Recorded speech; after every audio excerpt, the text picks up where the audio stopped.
if the rocks and the old buildings could talk. There's a lot of good and bad and ugly and pretty things that have happened in this part of the state. Intertwined with that history is a legendary figure, dime novel hero Kit Carson. John Carson calls him great-granddad.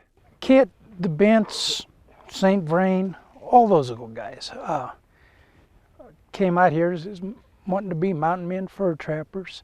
In the mid-19th century, Colorado's eastern plains were the front lines of the western expansion. At that time, the government was setting up a whole series of forts up and down the Santa Fe Trail. In 1860, the U.S. Army established Fort Lyon along the Arkansas River. The original Fort Lyon played an extremely important role in the transition of the sort of symbiotic trading relationship that existed here, starting at Bent's Old Fort in the 1830s.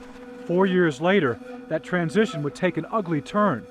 Fort Lyon served as the launching point for perhaps the most infamous military campaign in Colorado's history, Sand Creek.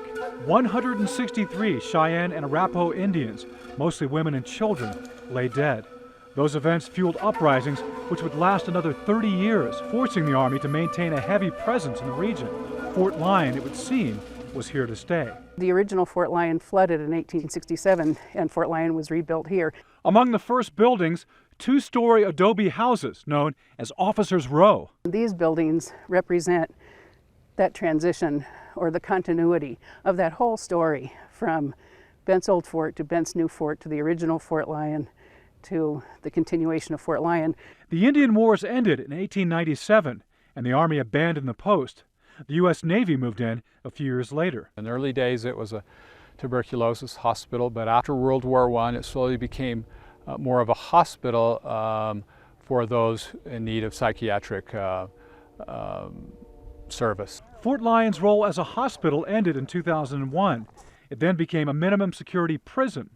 2 years ago, state budget issues forced that to close, and Fort Lyon again sits unused. So this is the original 1867 parade ground that we're walking on. County leaders want to see Fort Lyon once again serve veterans as a homeless rehabilitation center. Our biggest challenges right now are getting this idea funded. And funded quickly. Empty buildings are an invitation for destruction. If this place is abandoned, it will be, I'm sure, quite quickly looted. You know, just the daily maintenance that you do at your own home would not be taking place. That's where he spent his last days. Kit Carson died at Fort Lyon in the stone surgeon's quarters that's been converted to a chapel. The hope is that Fort Lyon's true story remains as indelible in Colorado's history as Kit's.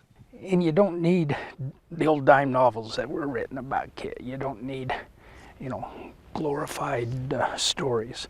Because if you read true history, it's amazing how folks survived and what they did and what they had to overcome here.